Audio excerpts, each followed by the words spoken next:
To the channel. और hopefully आपने दोनों लेक्चर बड़े अच्छे से कवर किए होंगे, बड़े ध्यान से पढ़ा होगा, पढ़ना भी चाहिए। ठीक है, स्टार्ट करते हैं थर्ड लेक्चर। जैसे प्रीवियस लेक्चर में हमने क्या पढ़ा है, केमिकल प्रॉपर्टीज मेटल्स की। ठीक है, इसमें हम कवर करेंगे केमिकल प्रॉपर्टीज नॉन मेटल की। उनके कंपेयर में जो नॉन मेटल है उनकी रिएक्टिविटी थोड़ी लिमिटेड है।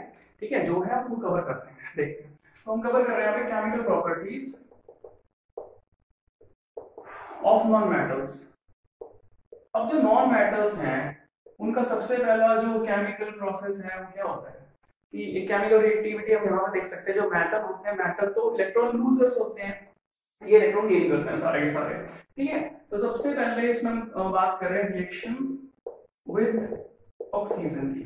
ठीक है, ऑक्सीजन जो है एक ऐसा एलिमेंट तो काफी रिएक्टिव होता है, कोरोसिव होता है नेचर में। तो ये मेटल के साथ भी रिएक्ट कर रहा है, नॉन मेटल के साथ भी कर रहा है। मेटल के साथ देख चुके हैं, नॉन मेटल के साथ देखते हैं कैसे रिएक्शन करेगा। तो जैसे यहाँ पर मैं एक पहला एग्जांपल लेता हूँ कार्बन का। कार्बन आप सभी को पता है, कार्बन बड़ा अच्छा फ्यूल होता है। ठीक है, अगर कार्बन की बात, तो जैसे हम बात करते हैं कोल की या वुडन पीस की, तो वो कार्बन के फॉर्म होते हैं। ठीक है, तो कार्बन जो है, कार्बन O2 के साथ जब रिएक्ट करेगा, यानी कंबस्शन रिएक्शन जब होगी तो प्रोडक्ट बनने वाला है CO2। ये आप सबको पता ही है, और ये एक्सोथर्मिक रिएक्शन होती है। ठीक है ये।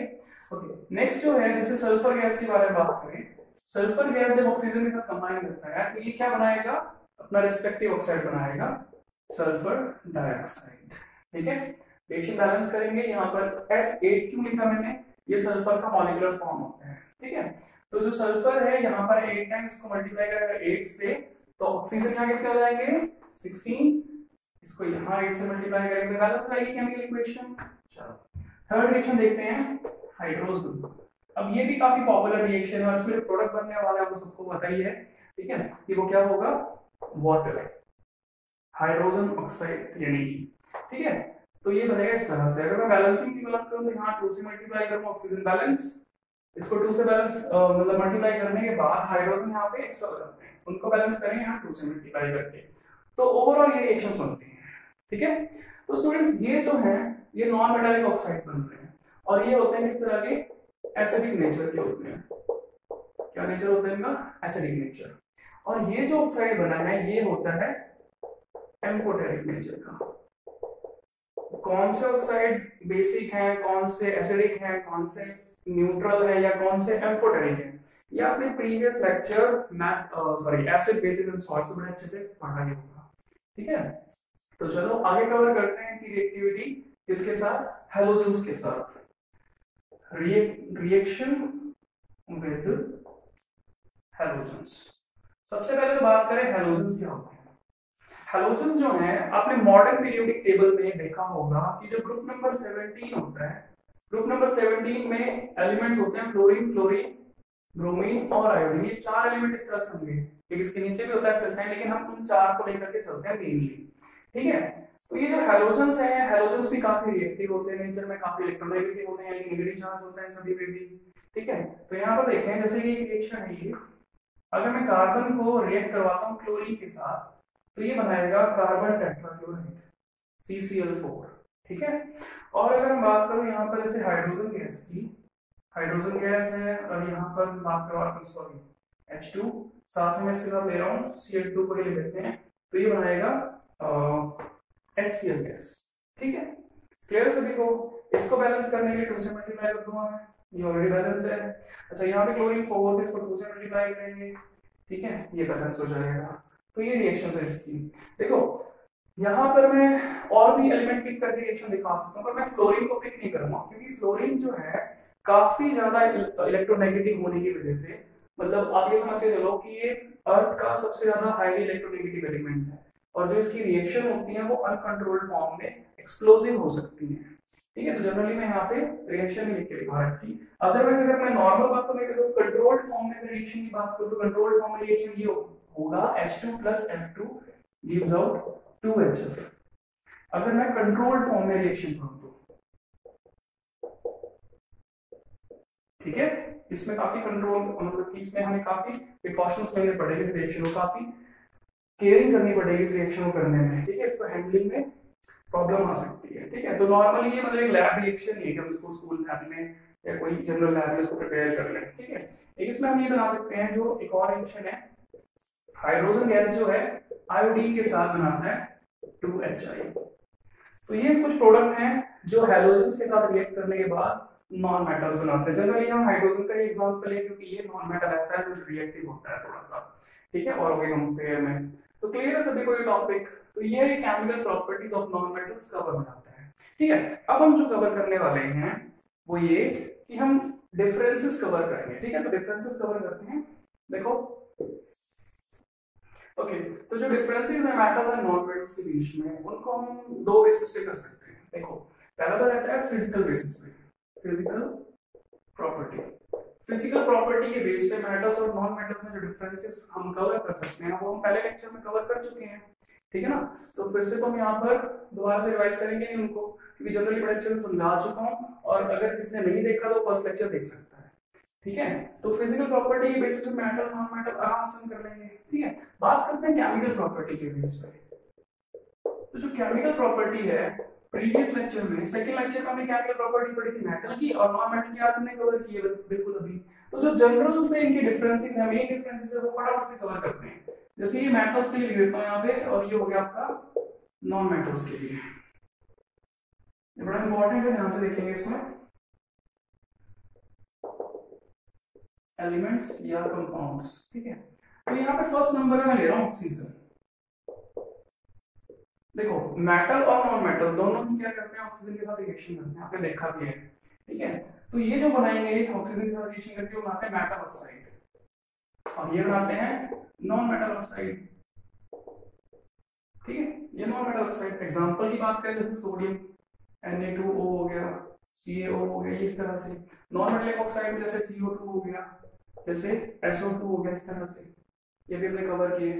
तो डिफरेंस क्या हुआ, रिएक्शन तो दोनों कर रहे हैं ऑक्सीजन के साथ, डिफरेंस ये होगा कि इनके ऑक्साइड बनते हैं किस तरह के, बेसिक नेचर के, ठीक है।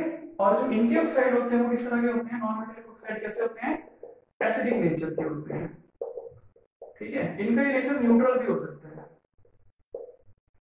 न्यूट्रल भी हो सकते हैं। ये न्यूट्रल कैसे, जैसे कि मैं यहाँ पे बता रहा हूँ न्यूट्रल कैसे होगा, कि कार्बन को अगर मैं O2 के साथ रिएक्ट करूं, ठीक है, अभी हमने बनाया था, क्या क्या बनाया था, कार्बन डाइऑक्साइड।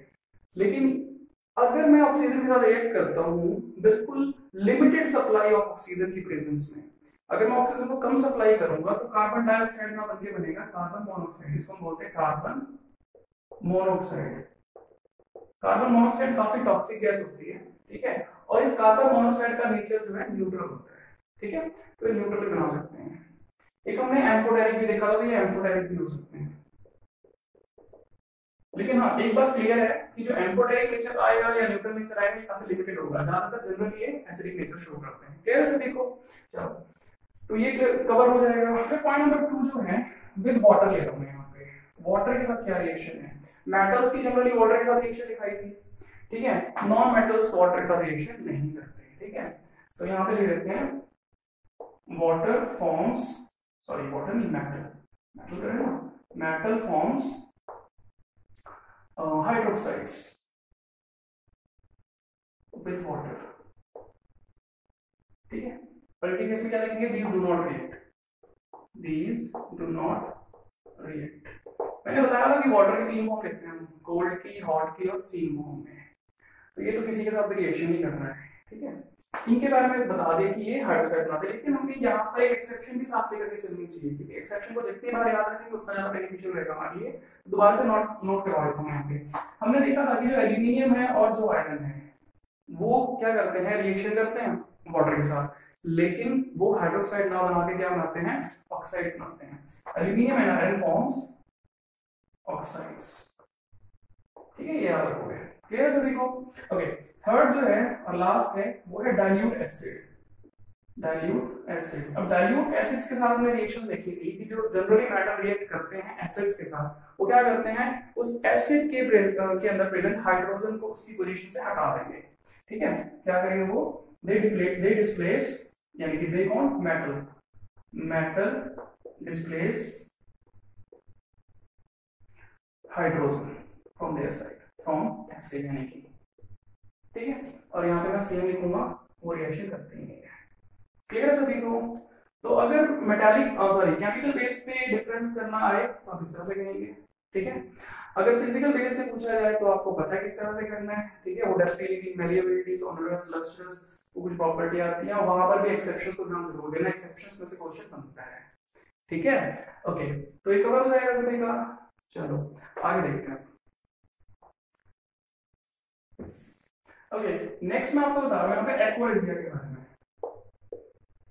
एक्वारिजिया क्या होता है? एक मिक्सचर होता है ये। पहली बात तो नाम के बारे में बताएं। एक्वा तो सबको पता है, वाटर रिजिया एक रॉयल, मतलब रिजिया का मतलब है रॉयल वर्ड, ठीक है ना। तो इसको मैं सीधा सीधा लिख सकता हूँ अपने इंग्लिश वर्ड में, ये हो गया रॉयल वाटर, ठीक है। ये रॉयल वाटर का क्या मतलब हो गया कि जो ये वाटर है यानी कि जो मिक्सचर है ये सीधी सी बात लिक्विड फॉर्म में होगा, ठीक है। और जो लिक्विड फॉर्म वाटर, जो लिक्विड फॉर्म है इस केमिकल का, वो करता क्या है, वो रॉयल एलिमेंट्स के साथ डील करता है, ठीक है। किसके साथ क्या करता है? रॉयल एलिमेंट के साथ। अब रॉयल एलिमेंट की बात करूं, सीधी सी बात यहाँ पे आती है किसकी? गोल्ड की और प्लैटिनम की, क्योंकि काफी हाईली एक्सपेंसिव मेटल होती है। तो पहले बताऊं कि है क्या। This is mixture of, this is mixture of किस किसका? Of HCl and HNO3 in 3:1 ratio. देखो ये रेशियो फिक्स है, अगर HCl और HNO3 लिख रहे हो कि इसके मिक्सचर को करेंगे तो एक रेशियो भी आपको लिखना जरूरी है, रेशियो पता होना जरूरी है। 1:3 नहीं करते हुए, ठीक है, इसी रेशियो में मिक्स होते हैं। इसको हम बोलते हैं एक्वारिजिया। काम क्या है इसका? काम ये है कि इसमें सिल्वर, गोल्ड और आपका प्लैटिनम जो इनर्ट एलिमेंट है, देखो हमने सेकंड लेक्चर में केमिकल प्रॉपर्टी पढ़ी थी, वहां पर हमने ऑलमोस्ट एलिमेंट्स लिए, मेटल्स लिए, रिएक्टिविटी शो करी उनकी, कौन कैसे रिएक्ट कर रहा है। लेकिन यहाँ पर हमने, वहां पर हमने ये नहीं किया था कि गोल्ड और प्लैटिनम कैसे रिएक्ट करते हैं, वो इनर्ट होते हैं। लेकिन एक्वारिजिया जो है वो उनकी इनर्टनेस को कॉम्प्रोमाइज करता है, वो वहां पर रिएक्शन कर लेते हैं। आई बात समझ में? तो जो गोल्ड है मैं लिख देता हूँ, gold and platinum dissolves in aquaresia, ठीक है, कर लो इसको। चलो इसमें एक चीज और नोट करनी है कि जो गोल्ड और प्लैटिनम है, हाँ जैसे इसका फंक्शन है, मतलब इसका एप्लीकेशन क्या, एप्लीकेशन ये कि कई बार ज्वेलरी शॉप पे बहुत पुराने जो ऑर्नामेंट्स होते हैं, ज्वेलरी होती है, उस पर कोटिंग हो जाती है फेबर ऑक्साइड्स की या सल्फाइड्स की, तो उसकी जो चमक है, ठीक है, जो उसकी लस्ट्रस है, शाइनी सरफेस है, थोड़ा सा कम हो जाता है। कम हो जाता है तो कई बार हम लेके जाते हैं ज्वेलरी को, ठीक है, ज्वेलरी शॉप पे, और वो इसी कंपाउंड का ट्रीट करते हैं उस ज्वेलरी के सरफेस को, और अपर सरफेस जो है वो इस एक्वारिजिया के साथ रिएक्ट करके वहां से हट जाता है, ठीक है, जिससे उसका शाइनी सरफेस यानी कि जो उसकी नीचे वाली लेयर है वो अपीयर होना शुरू करेगी, तो उससे शाइनी सरफेस है वापस आ जाता है, ज्वेलरी नई से दिखाई देती है दोबारा से, ठीक है। तो ये इसका कुछ एक फंक्शन है, ठीक है, कवर कर लोगे। इसके बाद एक और वर्ड आता है ब्रिटलनेस। ये वर्ड भी थोड़ा सा डिस्कस करना जरूरी है, थोड़ा सा इंपॉर्टेंट है। ब्रिटलनेस का मतलब होता है property of breaking, property of breaking. कोई चीज जो टूट जाती है उसको हम ब्रिटलनेस कह देते हैं। कोई एलिमेंट अगर टूटता है तो उस एलिमेंट को हम ब्रिटल कहेंगे, ठीक है। जैसे क्या है कि सपोज आपने किसी चीज को, किसी मटेरियल को हैमर से स्ट्राइक किया, अगर वो मटेरियल फैल जाता है शीट्स में, तो ये प्रॉपर्टी तो मैलिएबिलिटी थी, ठीक है ना।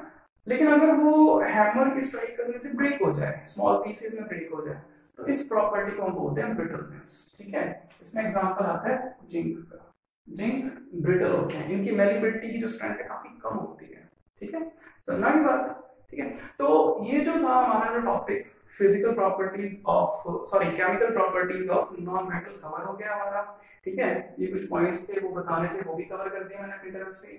दूसरा जो था डिफरेंसेस मेटल नॉन मेटल के बीच में जो होंगे फिजिकल बेसिस पे, वो कवर हो चुके हैं। केमिकल के बेसिस पे जो होने चाहिए वो करवा दी मैंने, ठीक है। तो ऑलमोस्ट जो मेरा टॉपिक है कवर हो गया है, ठीक है। अब मैं जो है आपको 2 से 3 क्वेश्चन करवाऊंगा, ठीक है, और बाकी कुछ क्वेश्चंस का पीडीएफ लिंक डाल दूंगा अपने डिस्क्रिप्शन बॉक्स में, वहां पे डाउनलोड करोगे और सॉल्व करोगे, ठीक है। और जरूरी है ये करना, अगर अच्छे से पढ़ना है, ग्रिड को टेस्ट करना है, तो जरूर उसको डाउनलोड करो और सॉल्व करो, ठीक है। कुछ क्वेश्चन करवाता हूँ यहाँ पर मैं, फटाफट से देखो। ओके स्टूडेंट्स, तो ये क्वेश्चन आपके पास, पहला क्वेश्चन है, why does magnesium and calcium floats over surface of water. कि पानी में जब हम कैल्शियम या मैग्नीशियम को डालते हैं तो पढ़ा है हमने कि रिएक्शन होती है, वैसे तो कैल्शियम मैग्नीशियम की वाटर के साथ करते हैं क्योंकि ये रिएक्शन, लेकिन और मेटल की तरह ये फ्लोट करते हैं, मतलब सॉरी दूसरे मेटल्स नहीं करते फ्लोट, ये फ्लोट करते हैं। तो ये फ्लोट क्यों कर रहे हैं वो देखते हैं। देखो होता क्या है, जैसे मान लो ये है वाटर, ठीक है, और यहाँ से आप कैल्शियम के कुछ पीसेस ड्रॉप करते हो इसमें, ठीक है, सपोज ये पीस आपने यहाँ ड्रॉप कर दिया इस तरह से, दो कैल्शियम के पीस है या मैग्नीशियम के, मान लो कोई भी हो, रीजन सेम है दोनों के लिए। तो होगा क्या, जैसे ही कैल्शियम यहाँ पर आएगा सरफेस वाटर के कांटेक्ट में आएगा तो रिएक्शन स्टार्ट हो जाएगी। अब आप सबको पता है कि जो कैल्शियम है और जो वाटर है वो रिएक्शन कैसे करेंगे, कैल्शियम हाइड्रोक्साइड बनाएगा साथ में हाइड्रोजन गैस, ठीक है। ये एक एक्सोथर्मिक रिएक्शन होने वाली है, और ये भी बता चुका हूं मैं कि ये इतनी एक्सोथर्मिक नहीं होगी कि फायरिंग कैच कर लिए, ठीक है। तो पॉइंट ये आता है कि जो हाइड्रोजन गैस बनती है वो हाइड्रोजन गैस जाती कहाँ है। अब देखो यहाँ पर इस देखो ये वाला जो सरफेस है जो वाटर के कांटेक्ट में, वही रिएक्शन करेगा, वही वाला कैल्शियम का पार्ट करेगा। तो यहाँ पर जो हाइड्रोजन गैस बनेगी ना जो अंदर, वो बबल की फॉर्म में इसके सरफेस पे, कैल्शियम के सरफेस पे स्टिक कर जाता है, ठीक है। और आपको पता है कि ये बबल्स की फॉर्म में अगर ये स्टिक कर जाएगा तो ये बबल्स जो है हाइड्रोजन गैस के वो उसको सिंक नहीं करने देंगे, फ्लोट करेगा उसके ऊपर। समझना की बात, सेम केस मैग्नीशियम में होगा। कवर हो गया, मतलब समझना है सभी को ये। सेकंड क्वेश्चन है कि जिंक मेटल होता है लेकिन फिर भी वो डक्टिलिटी या फिर मैलिबिलिटी शो नहीं करता। कमेंट करना है, सिद्धि को हमने इसको एक्सप्लेन करना है, ठीक है ना, दो बार लिखनी इसके बारे में कि ऐसा क्यों है। देखो पॉइंट क्या है इसमें, जिंक मेटल है सही बात है, तो लेकिन डक्टाइल नहीं होता और मेडिकल भी नहीं होता, ये भी सही बात है। तो ऐसा क्यों है वो देखते हैं। देखो जिंक जो है वो एक ब्रिटल एलिमेंट होता है। कैसा मेटल होता है वो, ब्रिटल होता है। और अभी मैंने बताया था कि जो ब्रिटल होगा वो ब्रेक हो जाएगा। तो इसमें सीधा वन लाइन आंसर लिखेंगे, zinc is brittle therefore it can easily break into pieces when hammered, ठीक है ना। तो कोई फोर्सफुली हैमर इस पे लगता है तो ये ब्रेक हो जाएगा। अब ब्रेक होने की वजह से सीधी सी बात है मैलिबिलिटी तो लॉस कर जाएगा अपनी, और डक्टिलिटी भी नहीं बचने वाली इसमें, तो ये प्रॉपर्टी नहीं होगा हमारी, ठीक है। कवर हो गए दोनों क्वेश्चन। नेक्स्ट क्वेश्चन देखते हैं। सो स्टूडेंट्स ये नेक्स्ट क्वेश्चन है हमारा, ये क्वेश्चन मैंने पिक किया है क्योंकि ये हमारा प्रैक्टिकल बेस्ड क्वेश्चन है, ठीक है। इसको हम तभी समझ पाएंगे जब हमें कंसेप्ट की क्लैरिटी होगी, ठीक है। और इस तरह क्वेश्चन सीबीएसई में आईसीएसई में बड़े अच्छे से आता है, बड़े अच्छे से पूछा जाता है, काफी बार पूछा जाता है ये, ठीक है। और दूसरी बात वही मैंने बोला कि कंसेप्ट की क्लैरिटी में तब हम कर पाएंगे इसको। कंसेप्ट की क्लैरिटी होगी तो हम एनटीएससी लेवल के जो क्वेश्चन आते हैं उनको भी सॉल्व करेंगे, ठीक है। तो ध्यान से सुनोगे इसको, ये क्या रहा है, क्योंकि जो इसका आंसर होता है, जो आंसर आप लिखोगे उसका answer to the point match करेगा स्टेटमेंट के साथ, स्टेटमेंट में ही आंसर होता है इसका। तो पढ़ने की जरूरत, उसको ध्यान से जो कंसेप्ट पढ़ा हुआ है उसको याद करो, ठीक है। कैसे होगा देखते हैं। तो इसमें कहा कि कोई एक्स मेटल है जो वाटर के साथ कंबाइन करके कोई बेसिक सॉल्ट बना रहा है वाली, जिसका इसमें मॉलिक्यूलर फार्मूला भी बेसिकली दे रखा है, अगर ये ना देता तब भी क्वेश्चन हम कर सकते थे, ठीक है। फिलहाल इसमें दे रखा है और इसमें मॉलिक्यूलर मास भी दे रखा है हमें, ठीक है। सबसे पहली बात तो ये आ गई इस पे ध्यान दो, ठीक है ना, कि X पे यहाँ पे कोई मेटल और वो हाइड्रोक्साइड बनाता है ट्वाइस फॉर्म में। कौन कौन बनाता है, ऐसा सिर्फ दो ही एलिमेंट करते हैं, मैग्नीशियम करता है, कौन करता है, कैल्शियम, ठीक है। तो आप ए को मतलब X को आइडेंटिफाई कर चुके, या तो मैग्नीशियम होगा या फिर क्या होगा यहाँ पर कैल्शियम, ठीक है। ये दोनों ही हो सकते हैं, क्लियर है सभी को। तो X जो है आपका मैग्नीशियम या कैल्शियम होगा। उसके बाद अगर मैं बात करूं कि वो कोई बेसिक सॉल्ट बनाता, देखो अगर हाइड्रोक्साइड की फॉर्म में तो बेसिक तो वो होगा जनरली, ठीक है। तो आपने X आइडेंटिफाई कर लिया, और यहाँ पे अगर X आइडेंटिफाई हो गया तो आपका Y भी आइडेंटिफाई हो गया, इसलिए Y का फॉर्मूला दे रखा है, ठीक है। ये या तो MgOH होगा या फिर ये CaOH होगा। उसके बाद इसने कहा कि लिबरेट होगी एक गैस जिसका नाम है Z, जो पॉप साउंड के साथ बर्न करती है। पॉप साउंड के साथ बर्न करने वाली कौन सी कहती है, तो मतलब सीधी सी बात, बहुत सिंपल सा क्वेश्चन बनता है, पॉप साउंड के साथ कौन सी गैस बर्न करती है, हाइड्रोजन, ठीक है। तो आपके पास X, Y और Z आइडेंटिफाई हो गया, हमने क्वेश्चन पढ़ा और उसको आइडेंटिफाई कर लिया। पर मैग्नीशियम और कैल्शियम में से कौन सा है हमने पिक ये करना है। अब वहां पर हमारी हेल्प ये कर देगा, ठीक है।